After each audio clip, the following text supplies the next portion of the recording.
Kingsman Opinion. Mitra bisnis Ditjen Pajak akan menurunkan petugasnya bergerak keluar kantor dan secara door-to-door memeriksa wajib pajak yang tidak patuh, sekaligus mencari wajib pajak yang belum memiliki NPWP. Di sisi lain, Maret 2017 lalu, Menteri Keuangan pernah melarang petugas pajak bertemu dengan wajib pajak di luar kantor guna mengantisipasi terjadinya praktek suap. Apa komentar serta saran Anda atas masalah ini? Kami tunggu di 6339160, 6339160. Kalau seperti itu ya Menteri Keuangannya harus respon lah, harus panggil Ditjen Pajaknya, ya dikasih peringatan, jangan citra yang udah baik dari pemerintah gara-gara buat kebijakan sendiri jadi kacau. Itu pasti itu nanti ujung-ujungnya banyak oknum yang bermain. Saya aja ya, saya sebagai agen asuransi yang sudah patuh pajak, yang setiap dapat komisi dipotong pajak secara progresif dari pihak asuransi, kita sudah laporkan itu secara benar ya, masih dicari-cari, disuruh bayar angsuran PPh pasal 25 gitu loh. Padahal kita udah dipotong pajak secara progresif dari pihak asuransi, nggak mungkin bisa lari. Tapi disuruh kita bayar pajak angsuran PPh 25 untuk setiap bulannya. Padahal aturannya sudah ada dari SE Dirjen Pajak nomor 16 2019. Nah mereka kan cari-cari. Ya jadi memang nih banyak oknum yang bermain dan mereka mungkin mau cari nama ya supaya dilihat pintar kali ya, supaya dapat pemasukan. Tapi kan nggak gitu loh. Ya, makasih. Ini sepertinya efek dari ngototnya bangun ibu kota baru nih. Perlu dana gede. Ya apa petugas pajak mau nongkrong di tempat pedagang kaki lima yang jual atau enggak yang jual warteg gitu, yang punya NPWP. Wah ini rakyat kecil lagi yang diperes-peres nih. Koruptor goyang-goyang kaki aja, nggak dikejar-kejar. Makasih. Iya, menurut saya begini, memang itu ide bagus ya tentang perpajakan, tetapi kan pengawasannya itu bagaimana? Misalkan ada petugas pajak yang kong kali kong di luar atau di dalam kantor, itu kan nggak setiap saat diawasi gitu ya. Jadi ini bisa mereka bermain di belakang, bertemu di luar atau mungkin di dalam, tapi sudah di luar sudah bertemu duluan, kong kali kong terjadi. Lalu pengawasannya bagaimana? Dan ini kan juga bukan masalah sekedar kong kali kong dalam perpajakan belaka, tetapi setelah pajak itu dikumpulkan dari rakyat, itu penggunaannya bagaimana? Ada korupsi tidak? Saya pikir seperti itu. Untuk pembangunan benar dan merata bagi rakyat, atau tidak penggunaannya? Saya pikir seperti itu kemungkinannya yang paling penting. Iya, kembali lagi kita ke zaman company juga ya. Dulu pakai tenteng, ditagih-tagihin pajak, itu penjajah yang lagi. Sekarang ya petugas yang digaji rakyat jadi centeng yang menagih rakyat untuk bikin NPWP. Bagaimana kalau rakyatnya sudah tidak bisa mampu lagi membayar pajaknya? Apakah dijamin untuk makannya? Ya, giliran mampu rakyatnya mau bayar pajak dikejar-kejar. Tapi giliran rakyat sudah tidak bisa bayar pajak, apakah ngejamin negara ini dan centeng-centengnya ini memberinya makan? Perusahaannya pelit, kondisi kayak gini. Coba tolong dipertimbangkan lagi kontribusinya lagi ke rakyatnya. Jangan menagih saja. Giliran rakyatnya sudah tidak bisa makan, tidak bisa apa, bagaimana? Dijamin nggak mereka makan keluarganya itu? Itu saja dipertimbangkan lagi lah. Jangan kayak zaman dulu jadi centeng-centeng juga. Makasih. Assalamualaikum. Bapak, cuma minta tunggu. Soalnya hidup semakin susah. Normal aja kalau mau bawa PBB aja apa penagihannya dari kelurahannya minta sumbangan, bagaimana orang mau bayar pajak? Aduh repot ya negeri ini gitu loh. Aku setuju yang bagus yang bicara yang pertama itu susah untuk makan ini, susah saya pensiunan mau bayar pajak. Sekarang siapa kasih makan tiap bulan nggak ada uang gitu loh. Sampai seret banget mau bayar pajak ya gimana gitu loh. Berarti saya nggak dapat apa gitu loh, maksudnya itu susah, bukannya nggak mau bayar pajak, itu nggak ada di pasar-pasar sepi, saya sepi nggak ada nih, karena uang itu nggak beredar gitu loh, bukannya nggak beredar, maksudnya nggak ada duit untuk yang dibelanjakan gitu loh. Saya lebih setuju dengan Menteri Keuangan. Tidak perlu ketemu tatap muka. Ini zaman sudah canggih. Jadi semua udah bisa dilihat dari online. Yang punya NPWP ketahuan, yang nggak bayar pajak ketahuan. Cukup dengan online aja. Ngapain sih door to door? Menurut saya sih gitu. Terima kasih.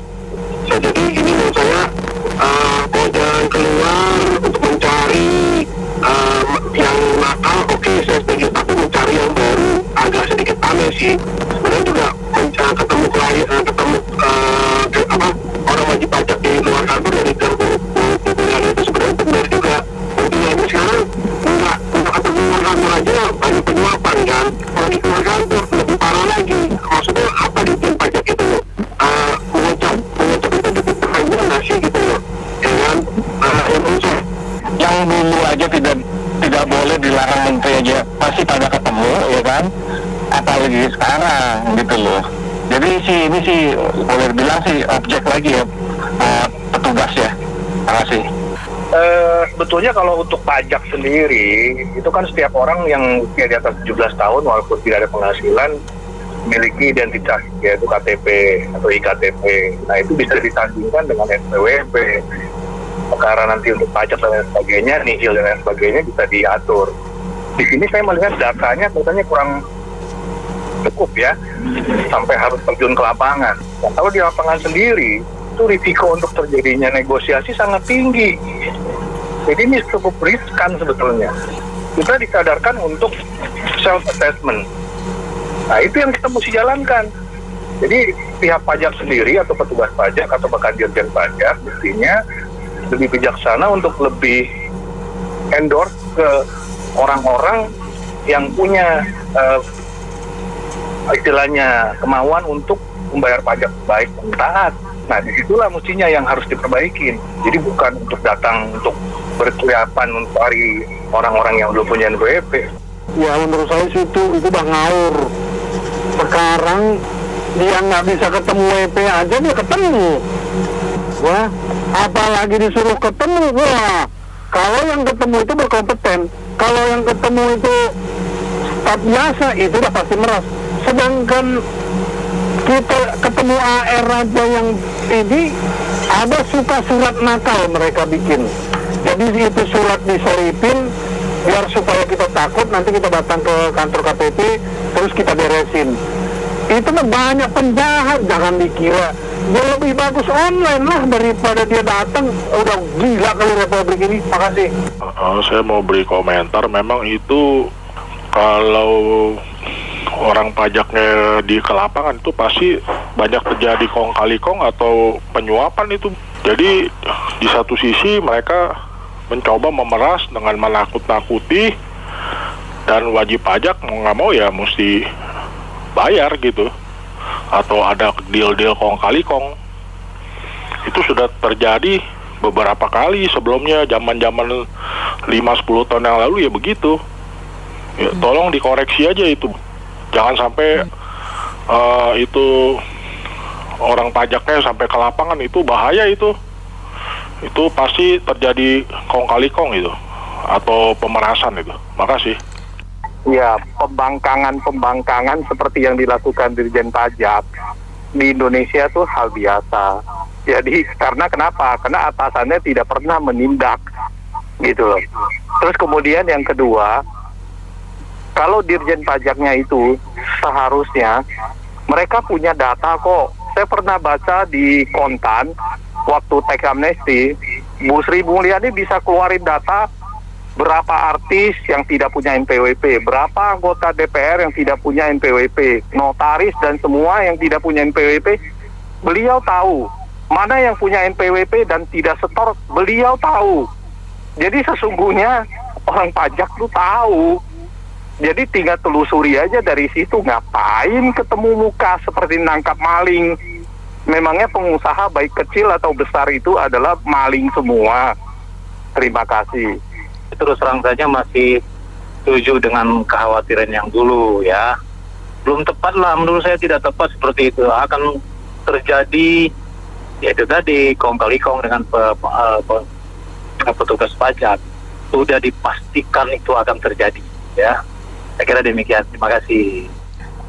Ya, jadi kalau menurut saya mau dibuat seperti apapun sistemnya itu bagus. Cuman yang sering kali terjadi adalah terjadinya kolusi. Nah, ini yang perlu. Jadi kalau dia datang ke rumah door to door itu menjemput bola adalah bagus. Cuman caranya mungkin kalau nanti khawatir akan terjadi kong kali kong, nah itu kan bisa dipantau dan itu juga bisa jadi ajang melihat apakah pegawai-pegawai yang door to door ini hasilnya seperti apa, nanti bisa dievaluasi. Mungkin itu, Bu. Jadi soal mau door to door, mau tidak door to door, semuanya kolusianya sistemnya harus mencegah kolusinya itu. Begitu aja, makasih. Ya, kalau menurut saya, kalau untuk door to door pemeriksa kepatuhan itu agak ngaco ya. Karena kebanyakan di Indonesia ini kan UKM, sedangkan UKM sendiri itu kan pajaknya itu kan self-assessment ya, pengakuan sendiri. Kalau mau turun keluar lapangan, itu bolehlah untuk mencari NPWP baru, bukan untuk memeriksa kepatuhan. Itu ada AR masing-masing yang untuk ngurusin kepatuhan. Nah, sedangkan setiap kali yang nggak patuh ini, pemerintah mengumpulkan suara DPR untuk teks amnesti berjilid-jilid. Nah, itu aneh juga ya, kok yang nggak patuh tapi sudah ada bayar pokoknya kan. Tapi yang belum ada NPWP, yang nggak pernah bayar pajak dikasih teks amnesti, nanti suruh masuk, kasih pengurangan. Lucu, yang patuh gimana? Dapat apa yang patuh? Saya pribadi sih menyarankan bayar pajak nggak usah patuh-patuh, ntar ada teks amnesti lagi kok berjilid-jilid lagi. Untuk apa sekarang patuh? Lain kali bisa nego. Nah, kalau memang mau serius, carilah NPWP baru. Banyak sekali itu yang di luar Jakarta, di dalam Jakarta juga banyak. Itu banyak sekali yang belum ada NPWP. Tuan tanah yang sawah-sawah itu bagaimana? Itu banyak sekali, Bu, kalau dicari-cari contohnya, itu yang harus dicari. Makasih. Kalau bisa yang pejabat-pejabat yang LHKPN yang nggak benar itu dicek dulu tuh. Kan pejabat itu harus kasih contoh ke rakyat. Kalau pejabat tingginya aja bayar pajaknya apa yang nggak benar, gimana bisa bayar yang di bawahnya? Udah gitu kalau mau tambah wajib pajak itu sebenarnya nggak usah door-to-door kali, Bu. Bisa dilihat dari uang simpenan di bank atau apa gitu kan, sekarang bisa online. Kalau simpenannya berapa puluh M atau berapa ratus M itu kan bisa dikenain jadi NPWP baru. Makasih. Baik, terima kasih kembali Pak Tommy. Penelpon selanjutnya Pak Jainal. Selamat pagi. Pagi, Bu. Silakan.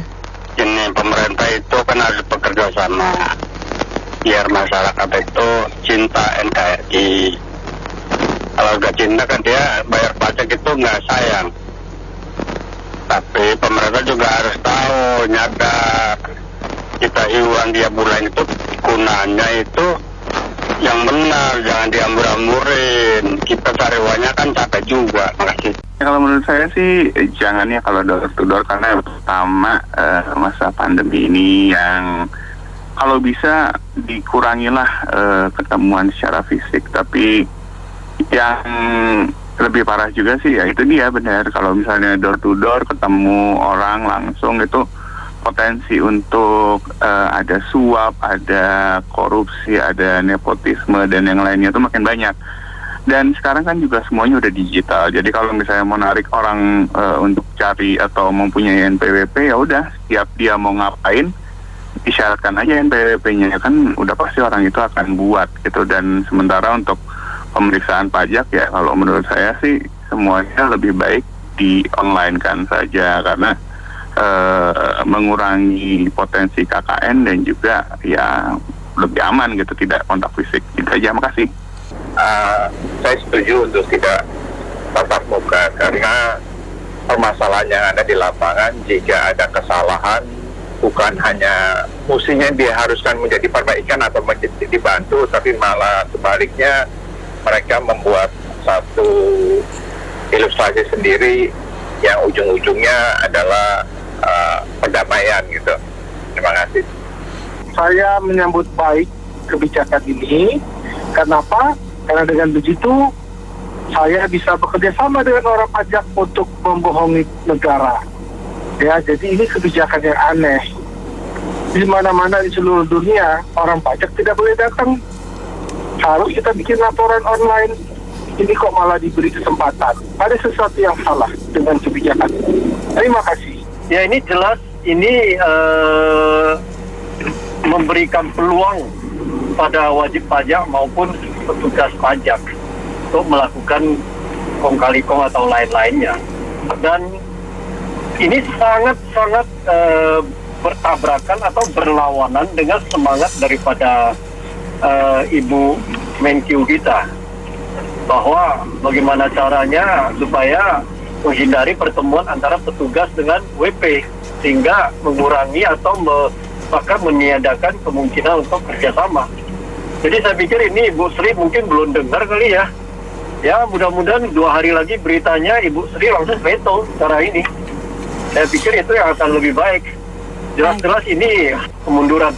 Ya, menurut saya sih mungkin perhitungannya Menteri Keuangan Bu Sri itu gini.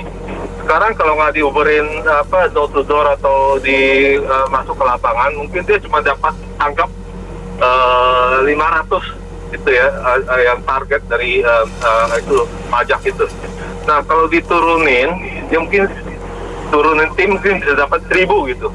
Saya 500 ini kan pasti ada yang cuma dapat anggap dari 30% dia punya hasilnya gitu. Nah, kalau dapatin turun ke lapangan dapat 1.000, dia bisa dapat lebih gitu, mungkin bisa dapat 60%, 70%, ya nggak ada salahnya sih. Walaupun pasti kebocoran, kong kali kong bisa terjadi, tapi dari segi hasil yang dapat mungkin lebih besar gitu. Mungkin itu perhitungan dia. Saya bilang ya, ini kita kayak zaman penjajahan lagi ya, genteng-genteng diturunin lagi. Komitmennya ini 2017 gimana? Pimpinan yang berbicara, tapi yang di bawah-bawahnya pada hebat semuanya. Jadi komandonya ini semuanya jadi komando semua.